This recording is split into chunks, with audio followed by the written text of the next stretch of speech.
appears that it at least was somewhat competitive in the race in Australia. One way down the field, he'd already qualified poorly and then had a 3-place grid penalty added onto that after he got in this man's way. In qualifying, they stepped the bike up at Ducati, which certainly cured some of his instability issues, but did make the bike very, very heavy to ride in the race itself. And Bagnaia dropping out with around 4 laps still to go. Fastest on Friday in Japan, fastest on Friday in Mandalika, and fastest on Friday in Australia. There's light. He's going to be light years ahead of the opposition once again here on Friday afternoon. That is a brilliant, brilliant slogan, isn't it? For some of the Malaysian fans, I like that a lot. Bez Lightyear, chapeau. That is a superb work. I'm doffing my cap in the comedy box here. Loving the work of those fans. As I mentioned, can Sepang lock out every single Friday on our overseas tour as we get set for action in July. When you rise, might be keeping up with business here in this 16 seconds.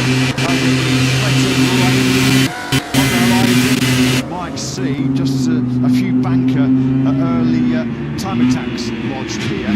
Last time I checked my weather radars on my weather app, it was tentatively rather unreliable throughout 2025. The next time we're expecting rain in this part of Malaysia was around 5 PM local time. So despite the delay after the oil was dropped in the earlier Asia Talent Cup practice session, we might actually just about get away with it. The weather in this part of the world, because when it does rain, it comes down by the ocean fault. So getting outside on the board early, you see what kind of tyres they're falling down there on. In terms of what compounds they're running, everyone is on the pit lane so far. There's got a soft front and rear. Of course, very little opportunity earlier this morning to understand much at all about the tyre options that we've seen report here this weekend. So at the end of the practice session earlier on today, in practice, when it does rain, so earlier on today, that is essentially the time running. A good experience for Ralph Fernandez coming to the MotoGP race now as a Premier Class winner. But the form does not suggest that he might be back in that for the Parliament success of his weekend in Malaysia. Sadly, the 25-year-old recently turned 25, number 25, has not scored a single point in the last 2 sprints, the last 2 Grand Prix here in Malaysia. Wherever we go in the world, isn't he? El Diablo. A brilliant pole position, a breathtaking pole position in Phillip Island. He's delivered a few of them already so far in 2025 as Quartararo. You have to say both the sprint and Grand Prix were very underwhelming, to say the least. A slump from pole position at 2-7 in the sprint for Quartararo. Worse than the main Grand Prix. First to 11. 27 up batting in Phillip Island, not what Quartararo was expecting.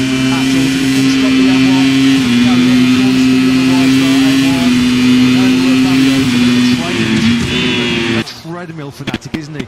Just basically cancelled the training programs and switched off for a 3-day break after Australia charged the batteries. I think it's fair to say as well, actually, hit the reset button coming to Sepang.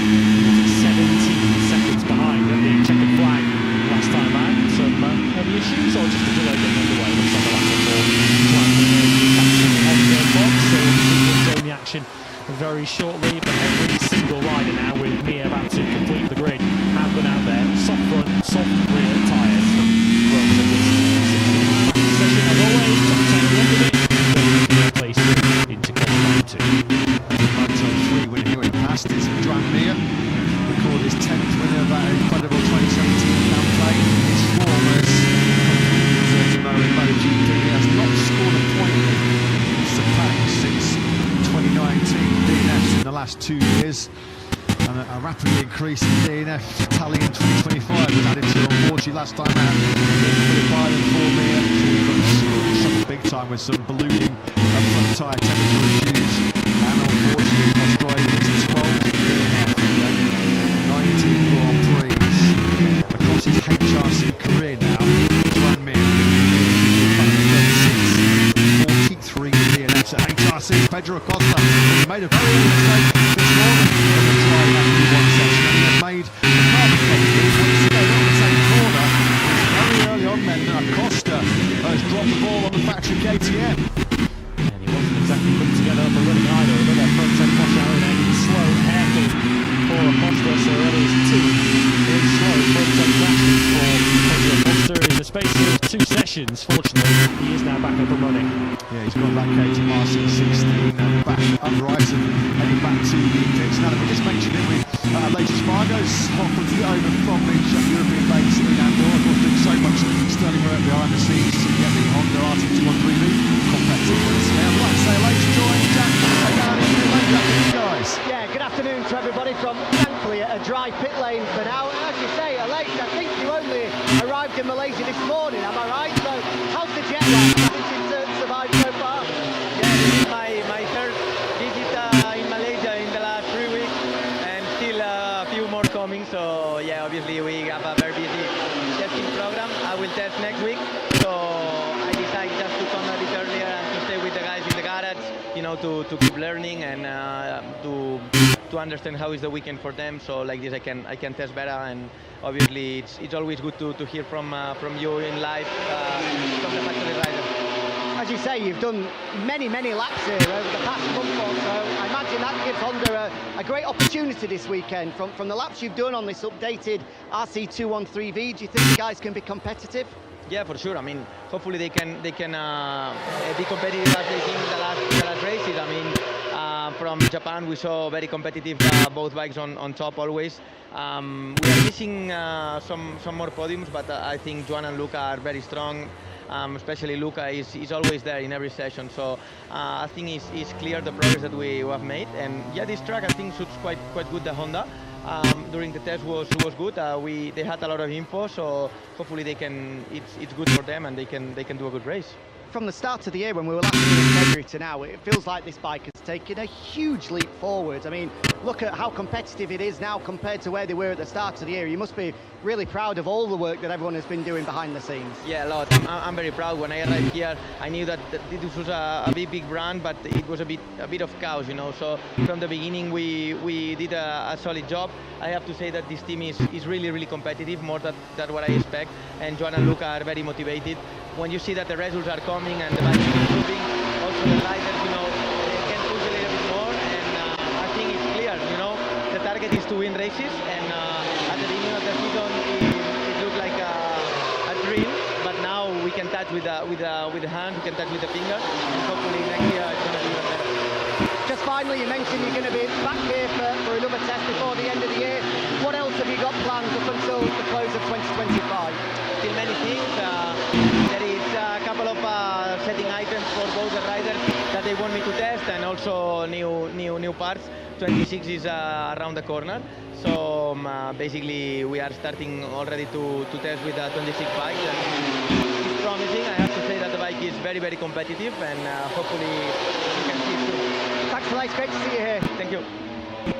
Yeah, always great to hear the thoughts of Aleix Espargaro, who has spent so much time in 2025 in Sepang. He might be eligible for Malaysian residency the way he's going. Old Aleix, yeah, good to see him back then. He'll be back on circuit then on the RT213V next week, already working on the 2026 prototype. And they are long overdue a victory, aren't they? Honda, of course, have been victorious over the last couple of years. Alex Rins and Joan Zarco for LCR Honda. The factory Honda squad, though, has not won now in over 4 years, which is an incredible stat, isn't it? Marc Marquez, when he won the Emilia-Romagna Grand Prix in 2021, the last time we saw a factory Honda rider victorious in MotoGP. Maybe this weekend could be the time for Honda to strike back. Signs, aren't there, that the good times are rolling back towards HRC once again, although evidence, guessing in Australia a week ago, of still how much they've still got to go to truly be competitive with the very best in MotoGP in all conditions. Bike just not quite turning as well around the fast corners of Phillip Island for Joan Mir and Luca Marini's liking. Well, I said moments ago that it was difficult to know truly what to learn from this morning, but at the moment we do have the same top three this afternoon. It's Aldeguer, Bagnaia and Mir, your 1, 2, 3. We're already, understandably, a couple of seconds quicker than we were earlier on today. We were not inside the 2-minute mark earlier on today. We're now in the low 58 with Fermin Aldeguer. The lap record around here, Pecco Bagnaia in that incredible Q2 session when he went head-to-head with Jorge Martin last year is a 56.3. Here's Augusto Fernandez putting in some more crucial development miles on what will be the new V4 powered YZR M1 in 2026. Is this the early journey, the start of Yamaha? Hopefully they will believe keeping Fabio Quartararo with the Iwata factory beyond next season. because the Quattraro camp are already making noise of some discontent about the lack of tangible progress throughout 2025. You do feel that in terms of the battle between the two Japanese factories, it has been Honda that have got the jump on Yamaha over the, well, for the majority of 2025. Wow, what a shot that is. The side-on shot coming out the final corner.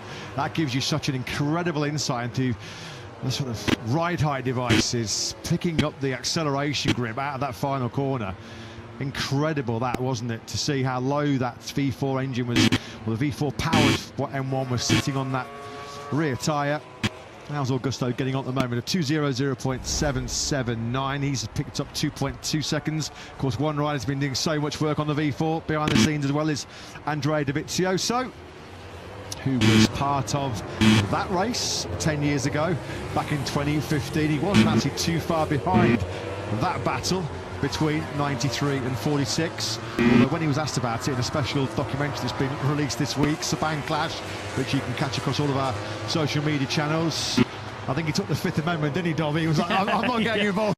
I'm not, Keep me out of that one. I'm not playing the old blame game. I'm happy just to sit this one out. I'll sit on the fence, thank you very much. Yes, the dust, I guess, will never really truly settle on that particular incident in MotoGP history, which forever will be part of MotoGP folklore, for better or for worse. It has made MotoGP what it is, and it's a shame that Marc Marquez isn't here this weekend, not because of the anniversary, of course, of what happened in 2015, but because we're missing the world champion doing world champion things. If you didn't see the news overnight last night back in Europe, or late yesterday evening here in Malaysia, Marc Marquez's 2025 season is over.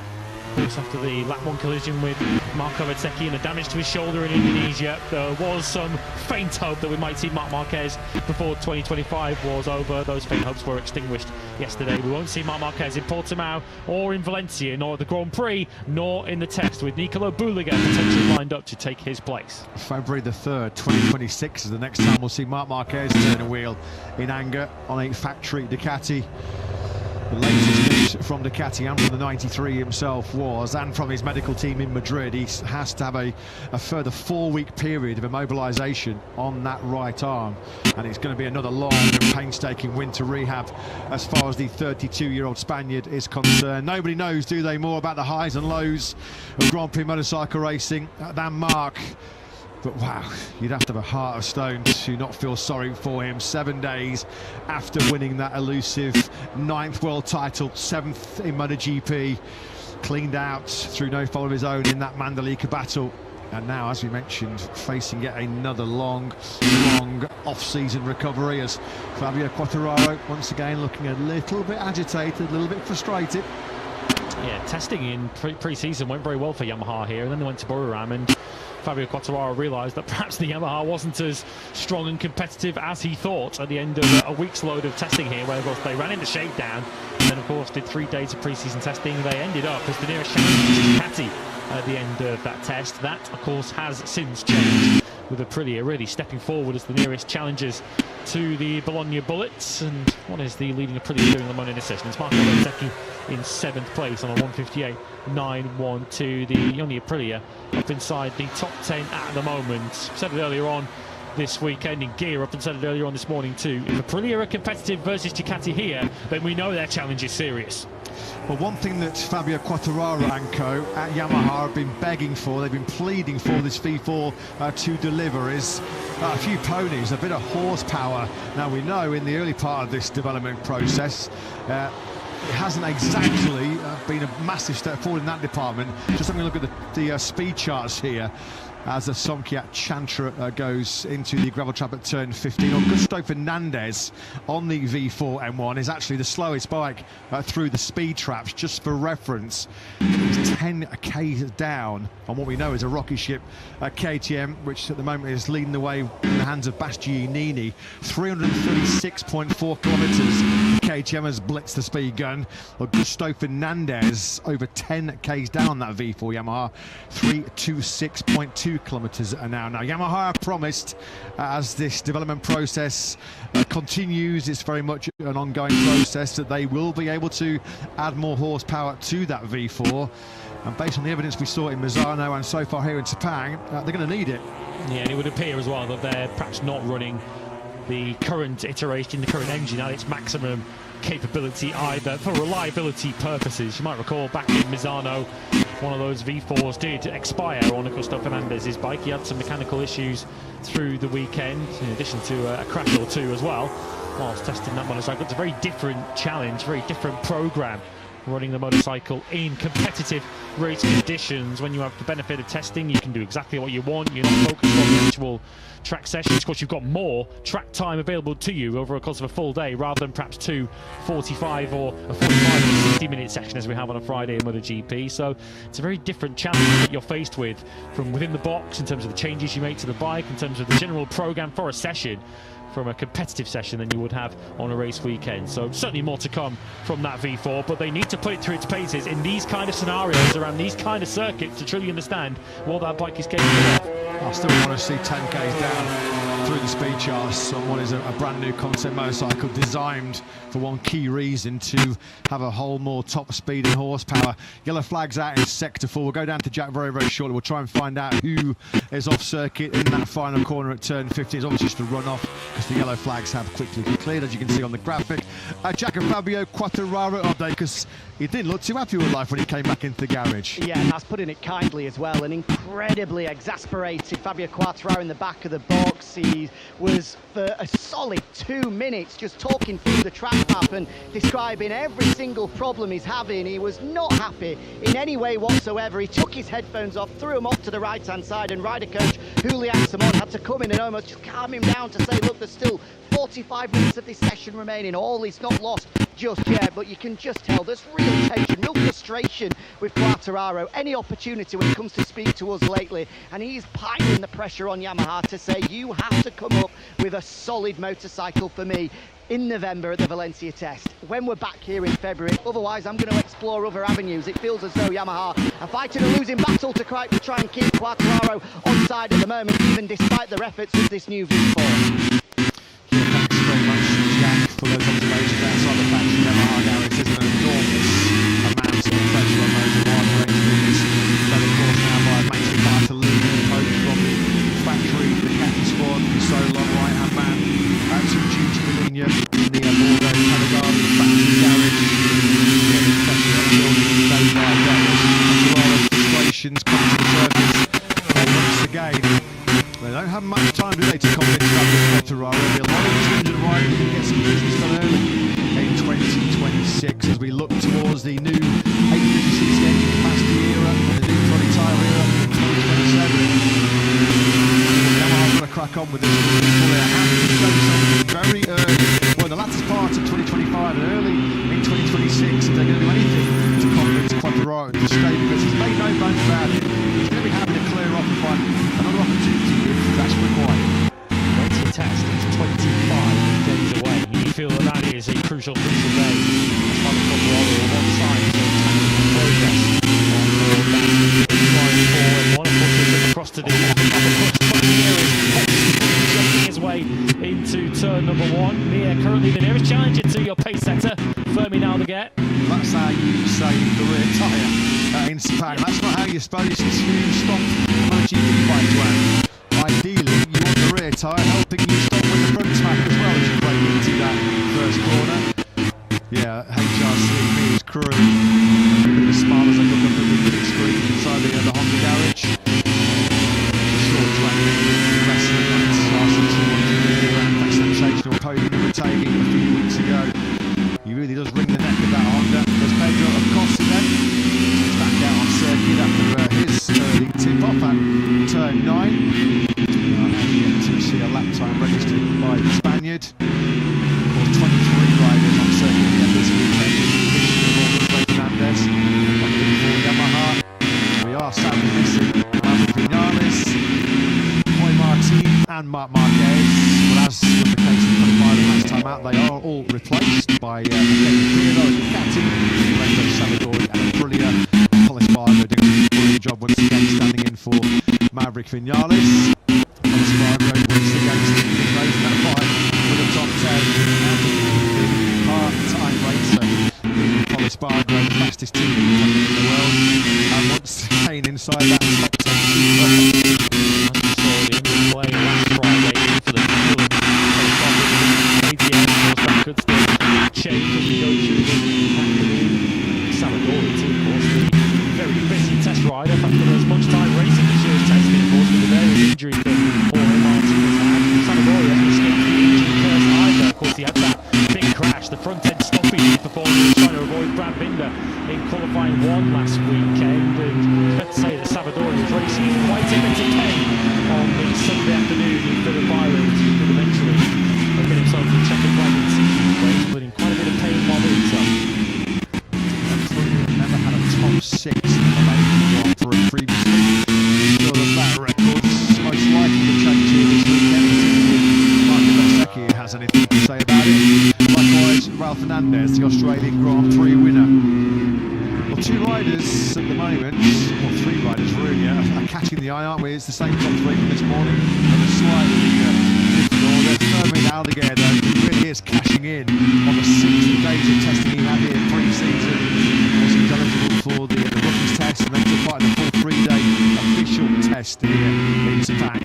So of all the circuits he's come to in his rookie campaign, certainly been split for the MotoGP bike. Well, Aldeguer, the most coming into this time and getting his capital open at 58.279, still season leader away. Juan Mia, third this morning, second so far this afternoon on the factory. Jack's been keeping a close eye on a frustrated Fabio Quartararo outside the factory Yamaha garage. Let's get some thoughts from deep inside the heart of the Iwata garage, and the Duarte Massimo Meridani joins Jack down into Glen. Yeah, as you said, crucial period for Yamaha. The Valencia test only 25 days away now. The V4 once again on track fire. This is really before the end of the season. How important is it for the future of Yamaha in this field?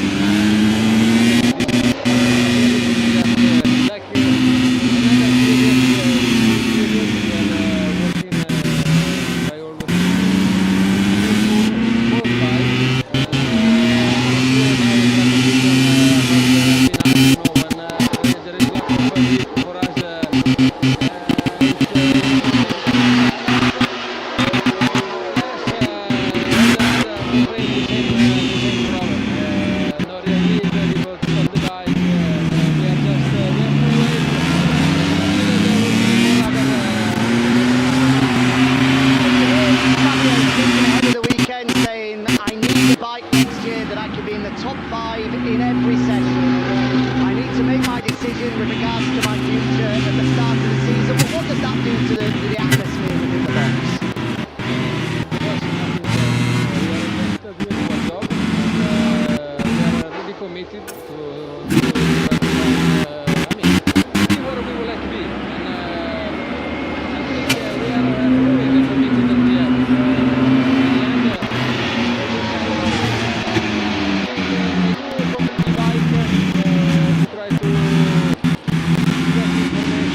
quarters, no real group out on circuit, so every rider is chasing their tail in that department. It's a fair point by Noah Garlic. We're a long way off the all-time lap record. 2 seconds pretty much off that best pace. These are conditions for the 22 to fast laps here in Sepang.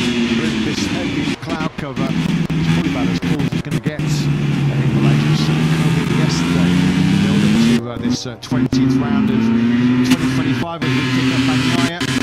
It was there, wasn't it, last year in that epic battle with Roy Martin, where there was close contact between those two in that startling start to Sepang 2024. Bagnaia at the moment still in P3 with a 158.615. Never tire of watching those first 4 or 5 laps of last year's Malaysian Grand Prix. Sepang Malaysia did what he had to do, but of course once again the sprint crash the day before has done too much damage already. Still retaining his world title.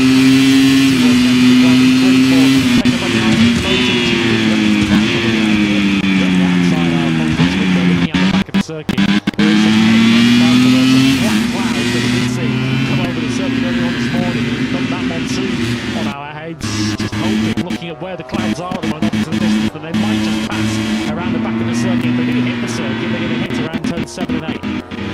Speed on the round, oh, they're all still to Bagnaia. He's got on the gas in the back of the cat, having had a turn 14, second gear through there, about 80 kilometres an hour, and dives into the pit lane as Pecco.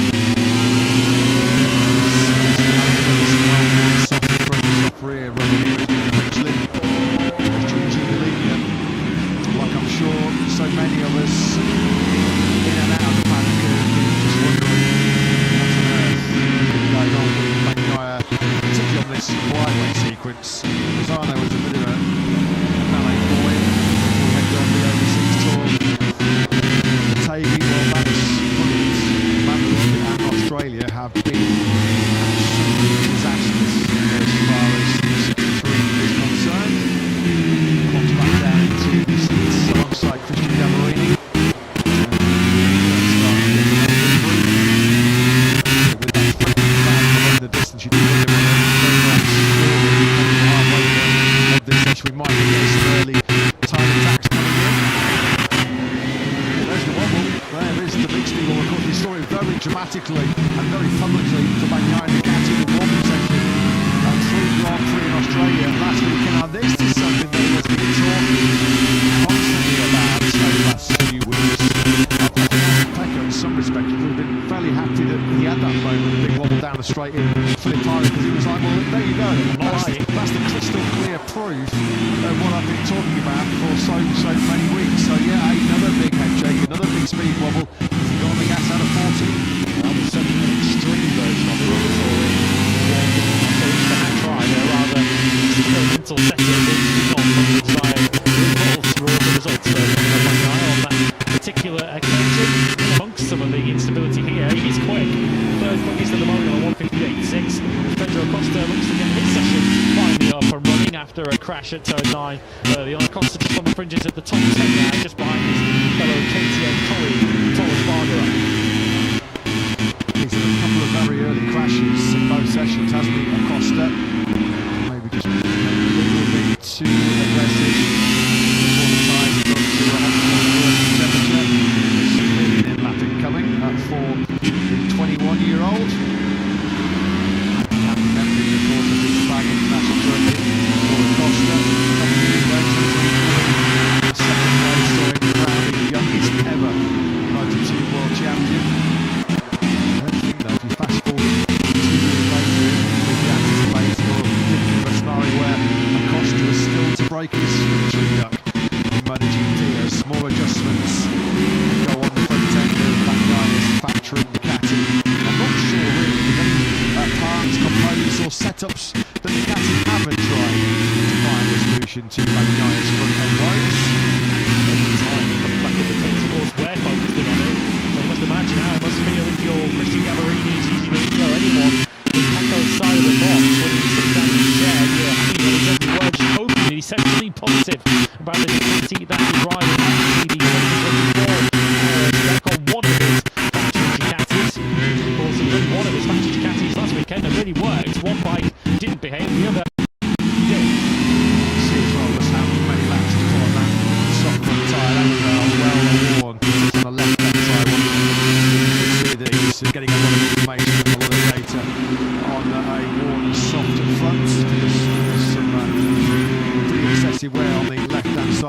Jack, back down to you.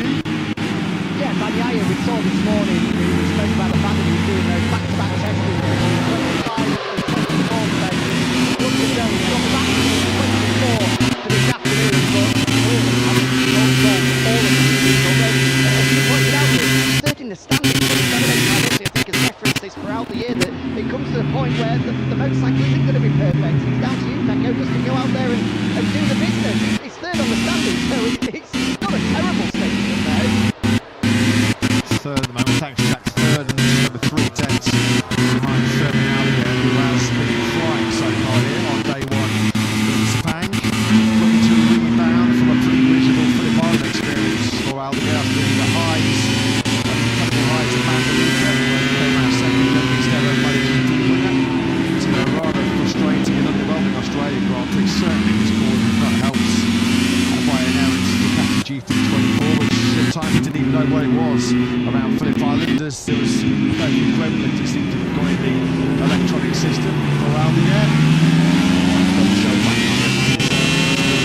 Big show in the back of it is the GP24 that Bagnaia won on last year, but it's ahead of him right at the very top in this Fermin Allier. I agree, that's got to be softer and tyre on. It could be a good strategy this from Trackhouse, and you're into 10th place on a 1:59.109, even though they're pretty good. It looks something like a rodeo pole experience through turn 13 and 14.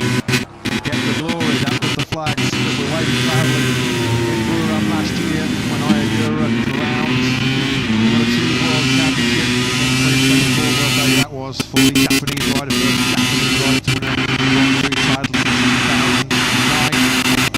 Neither. Now for another shift on the factory Ducati, as it does look like opportunity distance, particularly out of the back of sort of turns 4, 5, 6 and 7. There's still a lot of very dark pressure clouds. Jack, have we got anything to worry about weather-wise? Possibly, yeah. I mean, it has got noticeably cooler. The wind has picked up. I can see that those grey clouds down towards turn 1, which is where all of the bad weather earlier today came from, are starting to grow larger and larger. We saw Bagnaia just go back out on track. That was on a very huge, soft, clear tyre. But I am surprised that we're not seeing more riders out there trying to get some bank collapses. As we saw this morning, when it arrived, that's it, it's game over. So a lot of these guys outside the top 10, it could be worth just getting some bank collapsing nice and early, probably 10 minutes ahead of schedule. Thanks, Jack. Agura is certainly, that's his strategy, that's his policy. Right now, once again, glancing at the weather radars, a lot of rain looks like forecast for later on this evening in Sepang, which will certainly clear away a lot of the rubber that's been laid down in the afternoon sessions here in Sepang. We'll Trackhouse's Agura as he drops anchor on the brakes this time, 49.83, turn 15, cut away Apexward is Agura. Very close on the cloud. What's going on with the weather? Tell us what's happening a few miles further up the road. For a run, although we've not seen anything by a recruitment from Alfa Mendes just yet. He's down 14 points at a second off the pace. So Pedro Costa fans tell us exactly who they want to succeed this weekend. They want to see a 19th in the MotoGP winner on our full-time grid here in 2025. It will not be lost on Pedro Costa, but he's one of 4 remaining on our full-time grid. We're still without one. Great, you know, Red Bull and Touch Sloper now, and Maverick Vinales at Silverstone. The last time we had 3 different first-time winners in 3 successive Grand Prix. 91 years ago now. Pedro, as he looks to follow Fermin Allier and Ralph Hernandez, 2 fellow Spaniards who've beaten him to it, bringing him to the top 7 podium in MotoGP, which trusters will not sit well with the very ambitious and eager to run the business Pedro Acosta in MotoGP. There's no way we can get this to Chicago there. Coming to start number 39 in the Premier Class, still winless. Here is Agura then, trying to cash in on that new soft rear tyre. Good lap actually, this being fired in by the MotoGP World Champion. Now on turn 11, through 12 he goes. You just drop down through this part of right. That corner is that left-hander of 12, third gear there, 200 kilometres an hour when you tip it in. Through turn 14, second gear here now, engage the rear eye device and hang on for dear life as you close up towards 300 kilometres an hour down this long back straight. Once again, another hard braking zone. Good overtaking opportunities into the second gear, turn 15. You drop down to about 65 miles an hour for that final corner on the circuit. Agura maybe picking up maybe 1 or 2 places here late on. In fact, he does. Right on cue, 10th to 8th for Agura, a 159.37. Agura now, Enko, Quartararo and Zarco, so the pair of the bottom end of the top 10. Alex Rins, you can see here, is also going early on the brand new software tyre as he safely negotiates turn number 9. Alex Rins on a pretty good run of form, it has to be said, with his best result last time out in Australia since he won the Grand Prix Americas in 2023. Although that Yamaha was stacking sideways as he tried to score the speed. Guy on the left-hand side of the picture there, briefly. That's rain's falling. Rain is falling. Now let's get out there, guys. This then could be absolutely massive in terms of 2 places. Alex Rins might be right to the death here if his rain starts getting heavier. It was like this morning when he really did start to bucket down. Well, this will be the last chance to lose in terms of a Q2 spot. At the moment, Aldeguer, Mia, Magnai, the Giant Tokyo, Marini, Alex Marquez, Bezzecchi, Agura. How crucial could Agura's early time attack be? And then Quartararo and Zarco. Rins over the line then, up to 5th place with 158.691. How decisive could that be for the Spaniard? I'm amazed more teams didn't do this. Surely they're all looking at the same weather radars that we are. Everyone's got the same availability down in the pit lane, but it appears that the track house and factory Yamaha have been switched on to the potential danger here. Yeah, a few teams are a bit caught cold here, aren't they? Now, it's not a given that this rain will get any worse, and there'll be a lot of teams and riders praying that it doesn't. Some riders now, but with the rain dance, Alex Rins won't care 1 iota. If the heavens are brilliant, just find that 58.691 is going up into 5th place. Augusto Fernandez powers the 54 powered M1 up to 19th. He's finally almost into 159. Says Fabio Quartararo heads out, so he's in a danger zone in 10th place. He cannot play the game too. He's got to get out there and go outside on the board and see them making changes. It's going to be pretty effective. He's got a little bit of margin of safety currently. You're playing out again, brand new Sepang Malaysia company. They're ready at this stage. They're more than saying that the top of the standings is going to tell him Sepang Malaysia to come back in. Come on, see, that's what they're doing against some soft rear tyre running. Just like in F1 this morning, he won't care if the sky chucks down a lot of precipitation, because when it rained this morning he was fastest, and that's exactly the scenario right now. Jack, is this rain going to get any heavy, do you think? Well, there's nothing falling in pit lane at the moment. It's clearly over on the back part of the circuit now. It's closely looking at the visors and the screens of riders when they're coming in pit lane, and there's hardly any evidence, in fact I'd say no evidence of any rain on either visors or on the screen. So whatever it's falling, it's incredibly light at the moment. But obviously, it's in the area, it is coming, so these guys need to get out and get a lap sharply. Thanks, Jack. One who is making a big play. 2 is Zarco. Brand new soft front, brand new soft rear for the Frenchman, 35-year-old, who has great memories, of course, of Sepang. Winning one of his kind of 2 titles here all the way back in the day, and that famous double backflip with his brother. Zarco needs this lap. Oh, that was unsettled. That's how hard Zarco is pushing really, really hard. Rear tyre in the air as he grabbed the handle of the brake going into the turn 7 and 8 complex. Back down to the gearbox. Wearing out the bottom of that left wheel as well on the ultra Honda into turn 9. Oh, Zarco is all in. This is some lap introduced by the Frenchman. Really quick, really rapid through the first half of this current lap. Zarco just outside of that top 10 in 11. Quartararo is just on an outlap at the moment. He's coming towards the final corner, so he's about to start his time lap. And when he starts it, he could be outside the top 10. All of a sudden, he will be outside of the top 10. Zarco could potentially get himself up in the top 3 here. And we know from the mod that one person who's got access to the best weather radars in the business is Lucio Cecchinello. Second place incoming in for Zarco, unless he makes the right hash of this final sector and this final corner. What a lap he has been to follow Zarco. A lap Honda that's looked anything but steady and stable underneath. He's looking at that right now. Another RC213B. Is this second place for Zarco? Oh, long ago, it's better. It's even better. Well, he nailed the final sector. A 1:58.129. Pack a smile. Lucho, come on, give us a smile. Joan Zarco just put the LC Honda into P1. Brilliant that by Zarco.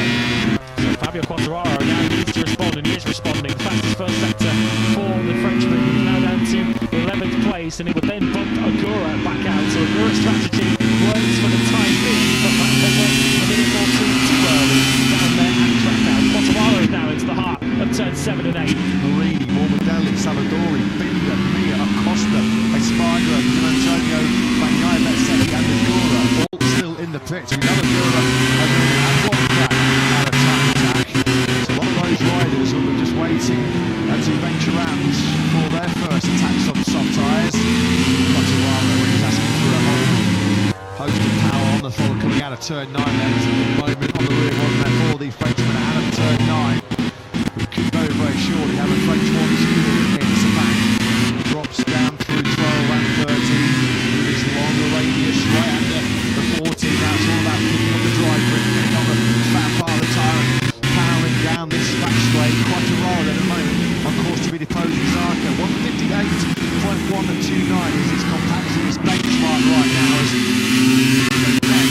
leads the factory Yamaha to stop going into turn 15. Puts that tight inside line, slips the inside curve out of 15. We go.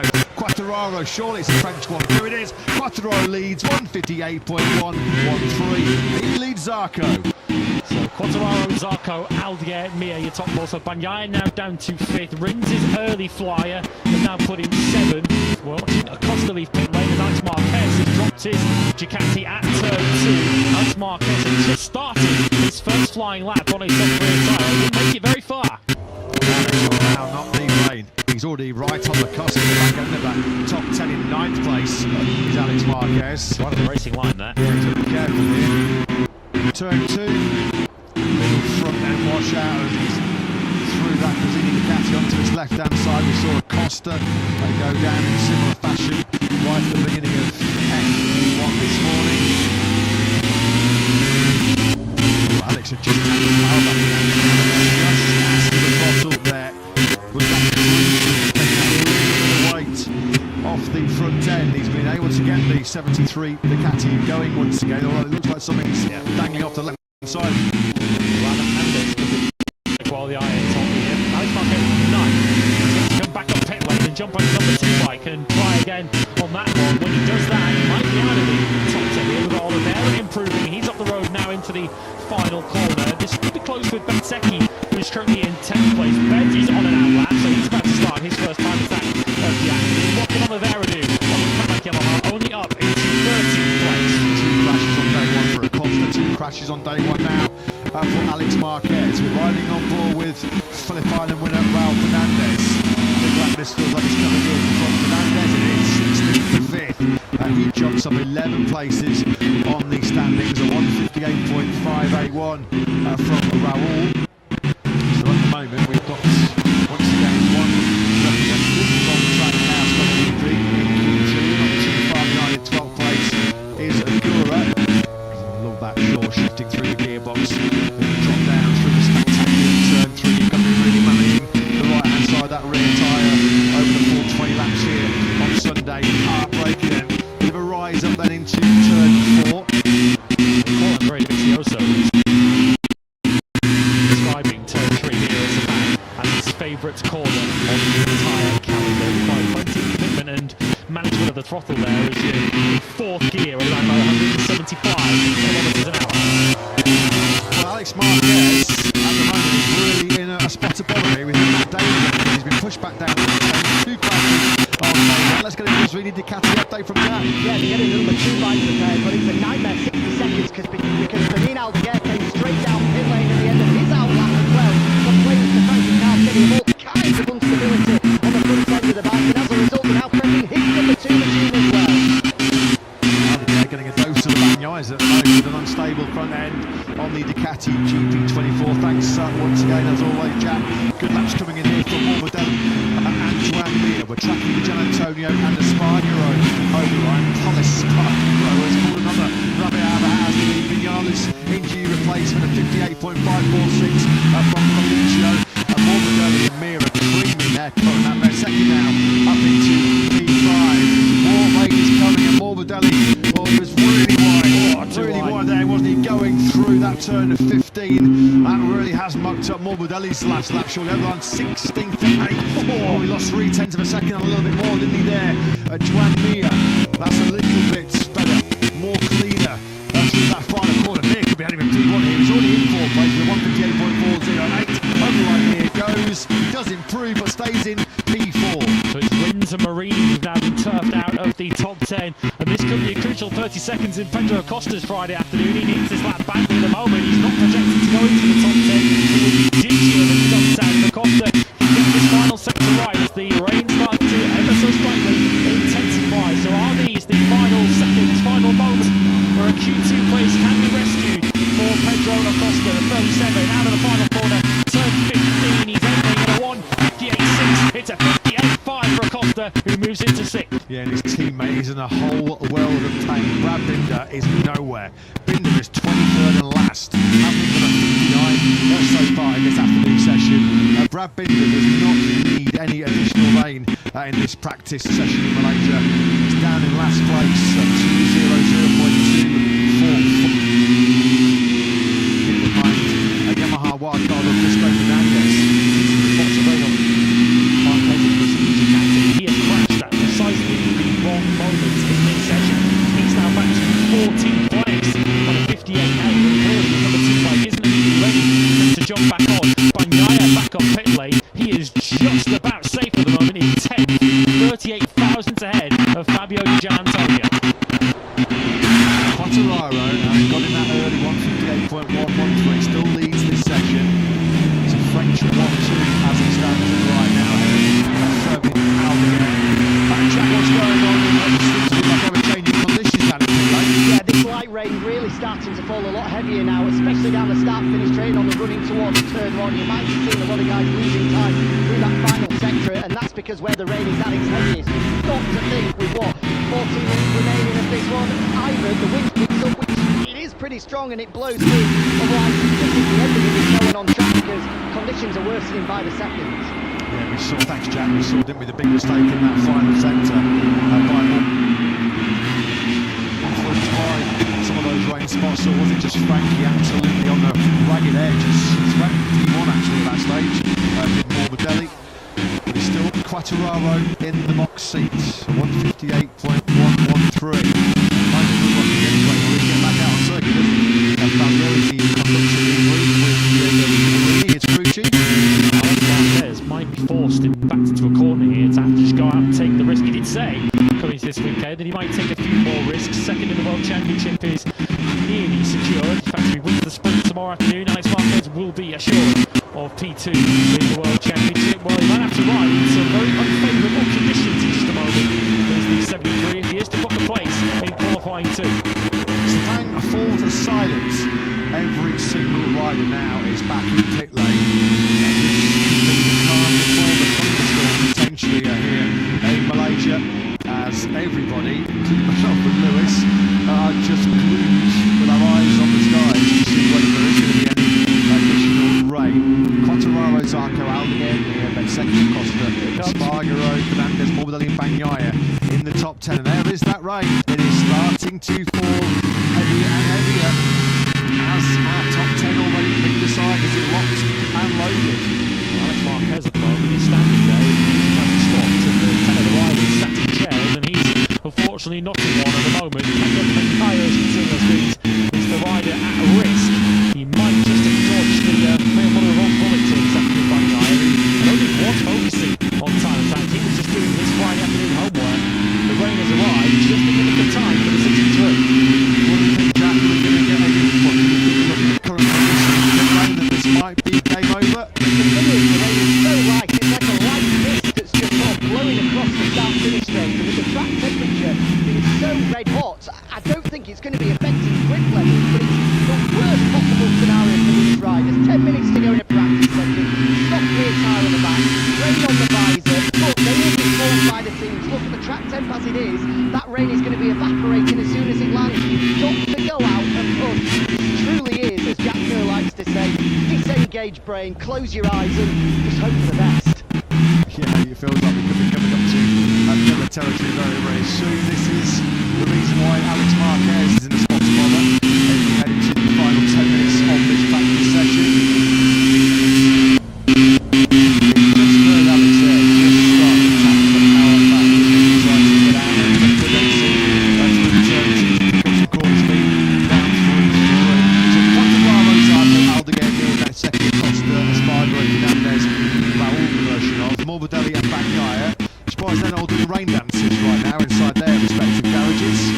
fate, will be booking places into Q2 if this rain does it. Break from the rain on the likes of Gian Antonio, and Rins. Enthusiasts running 400s outside it at the moment. Less than 400 behind the Italians and Rins.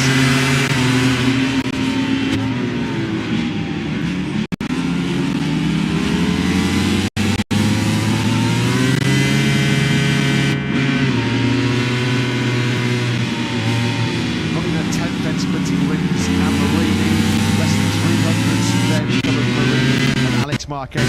That led back to Iagura, but the Gian Antonio, Rins, Marini and Marquez through the Q, well not directly through the Q2, but certainly a better shot on makes down right now. Dennis to Rins and to Iagura, let's keep going forward, let's keep better running before this rain starts to move over the surface. Then that starts to rain to the coming our way. Got a lap on the board at the time, of course, then that has since changed as some other teams wised up to Gian Antonio, Marini, and Miguel Oliveira in each other. Alex Marquez was just in the process. He made it halfway around turn 2 before he took the front, brightening up outside our commentary box window. As the hills in the background starting to be surrounded by some pretty heavy cloud cover. We could see it pretty clearly up into the distance around 10 minutes ago. Now we can barely see it. Almaguer, some start to that practice session it was before, 58.279 on his third lap of the session. This at the moment was putting inside to third place. We heard when he went out for his first time attack from Jack, he came straight back in on that fresh off rubber, reporting some stability issues with the front end of that GP24. So he'll be thanking for the start at the moment. He was so fast straight out of the gate in the session. That 158.279 has not been bettered as yet by Almaguer. In fact, the only other rider inside the top 10 hasn't really nailed the time as yet is Bagnaia. There's some rather tense and some anxious faces, nervy faces down in this Sepang pit lane at the moment. One of them being worn by the 73 of Alex.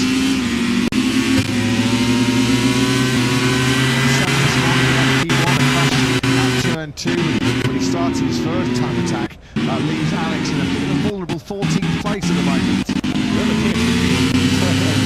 Pressure down there, we can see do they? All the strain of what's going on. Andy Palavani over to the right hand side there. Julia Marquez, father of Mark and Alex, also seems pretty chilled with what's going on. It's really brightened up on the main straight now. It's almost as if they're all waiting for someone else to go out there and try and sample the conditions first. He goes outside the top 10, he can't afford to wait around. Amazingly, Gian Antonio leading under a blaze of sunshine on the Transformative Enduro VR46 racing bike. That might be where the sun is shining at its brightest. Until turn 5, 6, 7 and 8 is still very, very dark indeed. As we ride on board with Alex Marquez as he looks towards the Kuala Lumpur International Airport, it's a pretty pleasant view. But when he goes through turns 1 and 2 and starts heading the opposite way, he'll be thinking, please God, don't rain. With a lot of goals at the end of it, it's a place in qualifying 2. At the moment, the 10 riders occupying those places: Quartararo, Zarco, Almaguer, Mia, Bezzecchi, Acosta, Thomas Fargo, Raul Fernandez, Frankie Morbidelli, and Pecco Bagnaia. No great surprise to see that Fabio Di Gian Antonio was keen to get on with it. He's down in 11th place. Frankie Morbidelli there just struck in 9th fastest time before the rain started the ball, and he's far from 2nd. On this outlap, 6.5 minutes, you're probably only going to get 2 flying laps, aren't you, in the crack at Q2. One of them needs a big lap is Alex Marquez. Years ago, of course, he was banging sprint winner on an excellent weekend for Alex. He was second in the main Grand Prix as well.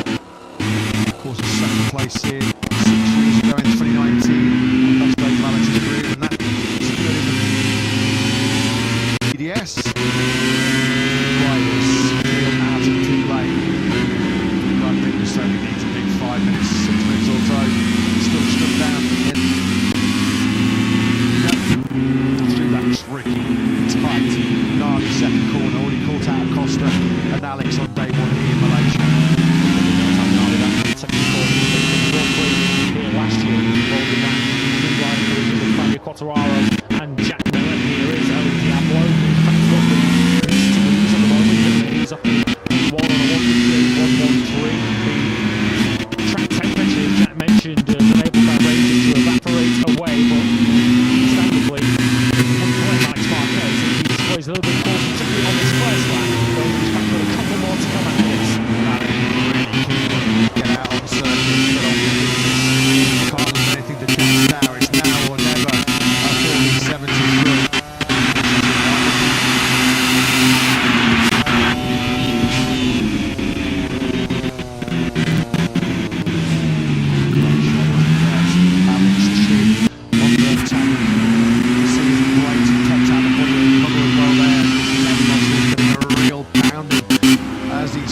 brake for that first corner. This time around he does negotiate that tricky turn 2.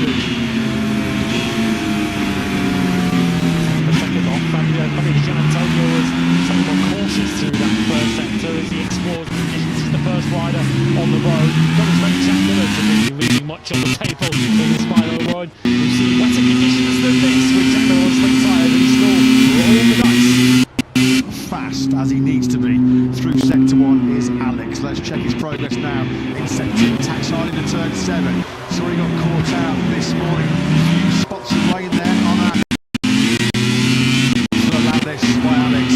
This will be a Q2 lap at this late phase of the session. He drops that left leg. Bit of chatter on the front end on that Ducati GP24 as he flung it left through turn 9. To 14, potentially to P5. Alex trying to force his ship with a nice Q2. Speed is just a good first sector. Marini and Acosta also setting red sector times elsewhere on the lap. So Pecco Bagnaia, who's currently starting those wide lap, is about to be dumped out of the top 10. Alex Marquez still intact as he now makes his way onto the back straight. He's just got turn 15 to go. One corner left on this current lap for Alex Marquez. Some salvage job by Alex, having crashed on his first time attack in that second corner. Pedro Acosta, another rider. I like Alex, he's been on the floor twice on day 1. Putting together a new late charge with a factory KTM. Over the line now we'll track Alex up into P3. A 158.183 Alex. Surely that has got him through to Q2. What about Acosta though now? As he powers down this long back straight. Well, Acosta, this is a heck of a lap by Acosta. An awesome lap by Acosta. He started this practice session on the floor with a crash through turn 9. He might be finishing with the fastest time of day 1 here in Sepang. Well, we track Acosta out of final corner. Yellow flags out in sector 3. Over the line, Acosta goes. It's the first 57 of day 1 here in Sepang. A 157.559. Morgan then goes up in second place on the Ducati GP24. But Pedro Acosta, an absolutely sensational lap here, goes top of Augusto Fernandez it was, that crashed at turn 9. Well, Marini and Paul Espargaro are also very fast. Like Bagnaia on a personal best, but I'm not convinced he's going to move him too far up the top 10 as he comes towards the line. Watch Marini then, there's a big gap to slot into between Acosta and Morbidelli. Marini only goes into 7th place. Paul Espargaro goes into 3rd. It's KTM 1 and 3. A rider who's been fasting for our last 3 Fridays. Marco Bezzecchi on the factory Aprilia at the moment out of Q2 directly. Bagnaia's just put in his best time in the session, a 158.348. It's close to top 10 but not close enough. And Zarco and now an Alex look to find low 157s here. This is brilliant by Zarco. We saw how hard he was pushed to LCR Honda a couple of moments ago to find that 58.129. Zarco threatening a big upset here if he can put the LCR Honda into P1. Look once again how hard he is pushing that front tyre on the RC213 out of the final corner. A bit of boom on the rear tyre as he grabs a handful of throttle. Zarco to the finish line. Mia goes up briefly to second. 2 Hondas now inside the top 3. Well, the last just changed immediately as Jack Miller goes up into 3rd place. Alex Marquez up to P7. I'm pretty sure with the time that's remaining that this is going to be Bagnaia's last lap of the session. There are less than 2 minutes remaining when he wants to cross the line, but I don't think he's going to get to the line for one more. So this is all on this final lap for Pecco Bagnaia. Red sector times from Marini, from Quartararo, from Twanbia, from Ferdinand Aldeguer to Aldeguer from topping most of the day. He's now out of the top 10. Bezzecchi needs a big lap. His back is up against the wall right now. Isn't the factory Aprilia rider? He's been relegated down to the 14th place at 58.3. The best from Bez, which at the moment is going to over 8 tenths of a second behind Acosta. Bagnaia then down through the high-speed left-hander at turn 12. A rapid rate not through there about 200 kilometres an hour. This is going to be pretty close. Bagnaia has got no margin for error, has he, at all in this final section? But look at that estimated P11 from the Italian. What about Alex Marquez? Aldeguer is out as well. I've been fastest in P1 this morning. Aldeguer doesn't make it either. He's 14th, 58.3. So Marco Bezzecchi will be going through. Neither will Fermin Aldeguer. Can Pecco Bagnaia dodge a bullet in this final lap of the session? The finish line is coming up. He needs to be the 57th, really. Bagnaia doesn't make it. Aldeguer and Bezzecchi did make it over the line though for one more lap in this session. They need it. Aldeguer 13th, Bezzecchi 14th. That wasn't their fault, but was it Malaysian Grand Prix. Agura, well, he's essentially like he's taking the checkered flag. Agura won't be in Q2. A whole bunch of red helmets lighting back on the box screens here. Quartararo up to 5th, a 157.868. Surely that's enough. 4 Japanese bikes right now in the top 5. Zarco 2nd, Miller 3rd, Mia 4th, Quartararo 5th. Bezzecchi's not making it. He's a second down at the first sector. Alex Rins has gone down 2 at the end of the session, but Marco Bezzecchi will not be going through to qualifying 2. As we see more Bezzecchi going across by Gian Antonio takes 6th, but puts Rins on the bubble. Our yellow flag's going to save the 42. Clashing out the second fastest first sector of this session. He's got the painful one for Rins, so he's going to be at the moment what he can take place. Is he going to be able to salvage that Q2 spot? It's all eyes on Almaguer, who got over the line with about 10 seconds of this session remaining. What a dramatic finish this has been. Look at his sore next year, only the amount of time it's been looking skyward to see whether the red flag man is going to throw out any more rain.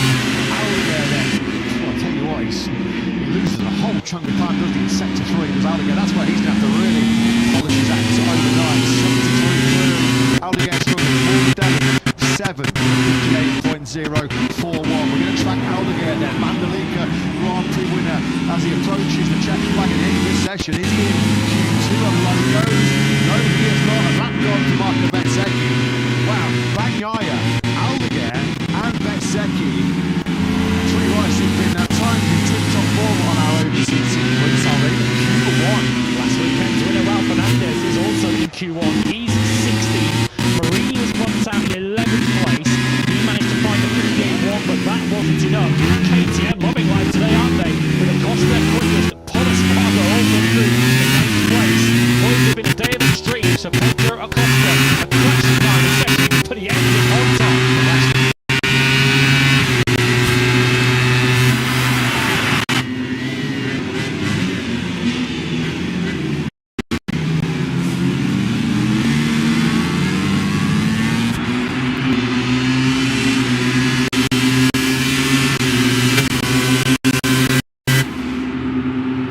MotoGP. Now that has happened seldom few times over the last few years or so.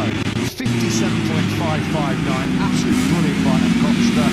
Zarco, Miller, Mir and Quartararo also find 57s.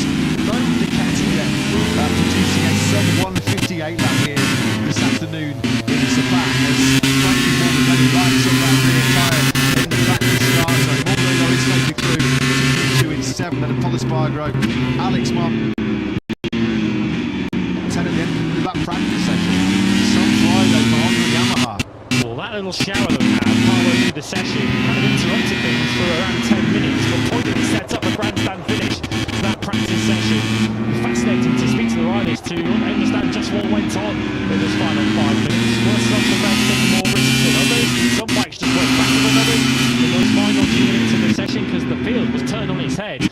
From the likes of Almaguer and Bagnaia, who were up in the top 2 for most of the day, both of them turfed out of the top 10 in the end, and it was a heavyweight qualifying 1.1 with the last 3 quarter wins on. Now and 3 are inside the top 10. Agura there, best runner on day 1 here in 14th place. That was a great job. Some late lap out by Miller. No wonder he's got a big smile on his face. Straight to Q2 then. Pedro Acosta on the KTM. Johan Zarco on the Honda, Mir on the Yamaha, Mir on the Honda, Quartararo on the Yamaha, Fabio Di Gianantonio with the lead Ducati in 6th place. Just 3 Ducatis inside the top 10 at the end of day 1 here. Alex Marquez with a pretty good rescue. 2 KTMs as Miguel Oliveira's had some late drama on the second of these 3 Rafamak Yamahas. Do you know what, Pedro Acosta is some talent, he is some rival to Ducati on day 1. But into P1, let's get the first to the bottom of the line. Pit lane now, is that an indication of how competitive Pedro can be this weekend, or how big his balls are? Let's see if you were in the same, but of course, impressive lap, and also makes us more happy about the race what he found.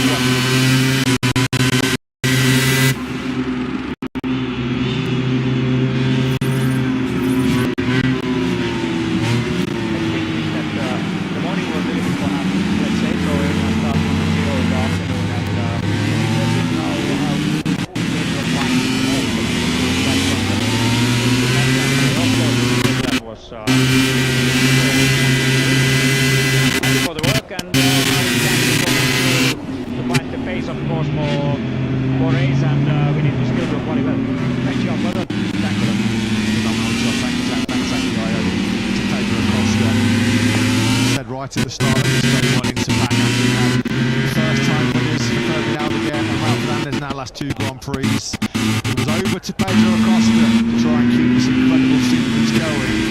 But what a start it has.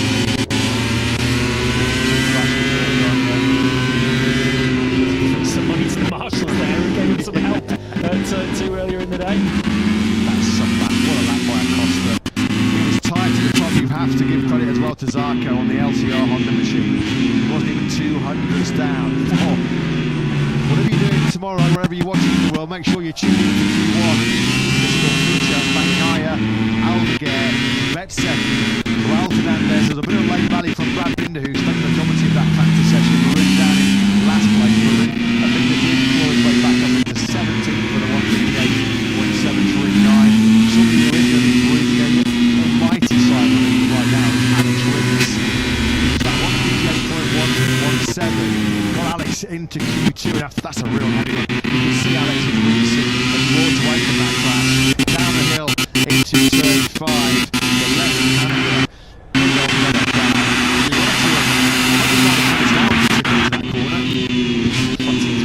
Showing us the scars on his right arm there was Alex Rins. Falls well but ends well, I guess, but tears from those who were caught up by the conditions today. I believe this is what he completed the session, and once again demonstrated his frustration at recognising that he was outside the top 10. He's having a look over to the left there, he's checking out the screen to see where he ends up the session. He's not going to like the huge places. Fine margins. The finest of margins. Bagnaia 12. It sounds like a bit of a disaster, doesn't it? It is really not in Q1, but when you look at the lap time, it reflects on how close it was. What he was in 900s and a second away from a place inside that top 10. 3 Ducatis then inside the top 10. Here's Ralph Fernandez. That was Ralph Fernandez just before another Fernandez.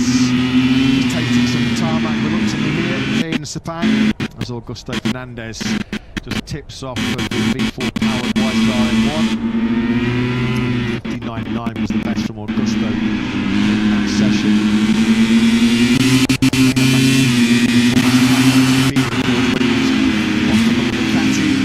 Great day once again. Time attacks for the beast. Then 19th place for the 158.953. Almost 1.4 seconds away. Tom Ducati, just as he was in the Australian Grand Prix last weekend, is Fabio Gianantonio, but hasn't mentioned the last 2 Grand Prix here in Spain. The top 6 place on the grid have been all Ducatis, just one of them inside the top 6 this afternoon. As we get to see Friday, as far as the Japanese brands are concerned. 4 of the last 7 Grand Prix. Bagnaia has not been able to go James Ray for the into Q2. As far as the 63 is concerned, unfortunately, on day 1 here in Malaysia. Pedro Acosta, despite crashing twice today, does end as the fastest rider in a hugely dramatic close to practice. Acosta ahead of John Zarco.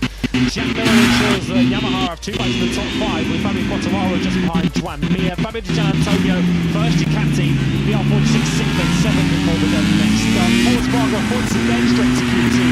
Alex Marquez just stuck in 9th, and Alex Rins is fighting his way for 10th. So a heavyweight Q1 involving Marini, Bagnaia, Aldeguer, Agora, Betzecchi, Ralph Fernandez as the winners of the last 3 Grand Prix all go into Q1. Binder rescued 17th but not enough for the top 10. Oliveira, Bastianini and Chantra next up ahead of Salvador Pirro and Augusto Fernandez. Yamaha's inside the top 10, 2 Hondas inside the top 4. Pedro Acosta leading the way with a 157.559, under 200ths of a second clear of Johan Zarco in 2nd place. Of course, no time set in run 1 because he was on the floor with a crash at turn 9. When he got down to business, he was very, very fast. He wasn't having a good look of some worn soft tyres. Great pace by Acosta, and then when he was out on fresh rubber, a new fresh rear tyre, 57.559 saves day 1 for Pedro. Well, John Zarco definitely brought the action. As you can see on run 3, he was one of the first to really go for it on a soft tyre in the ring. Was approaching that 58.1, got him momentarily early into the top 10, but he needed a 57 to book his place, and 57.5 did the trick. Jack Miller on course potentially for back-to-back front rows. In MotoGP for the third time for Yamaha. Miller doing a lot of work in the high 59s on warm soft rubber. And he was on a fresh soft rear tyre. Soft rubber 57.840. Top three once again for Thriller Miller. Two Yamahas in the top 5 and two Hondas, which ran near ensuring that he ends both sessions today inside the top 4. He was also doing his work on soft rubber, putting around about half-inch distance on soft tyres at the start of the session, but he needed a 57.8 at the end of the session on a brand new soft rear tyre to take 4th place. Time around this 5.5 on the Spain circuit. One there by a foul for the second with Spain 3 Honda 2 late in the third. The Whisper ahead of the Costa in third. Honda also taking the second sector to Zarco ahead of Mr. Patrick, Fabio Quartararo. Forward only motoring on in sector 3. About half a length clear of Costa and Zarco.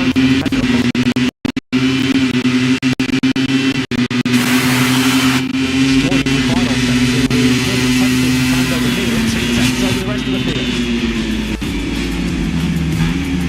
Well, just as we hoped it would be, that was a rather spectacular start, wasn't it? To that 25th edition of the MotoGP battle here in Sepang.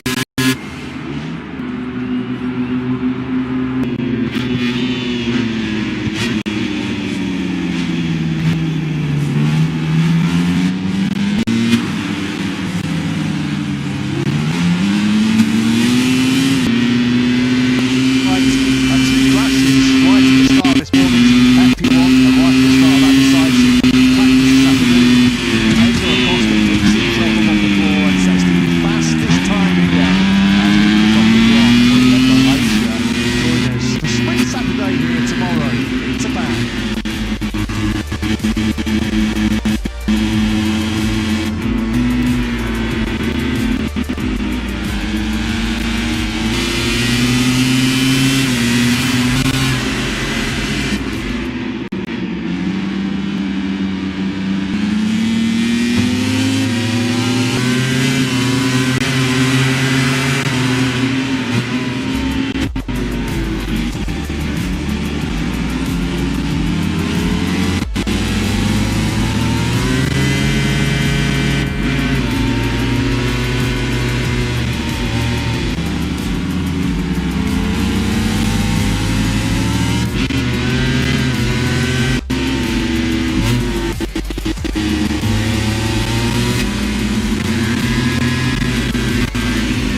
Watchalong.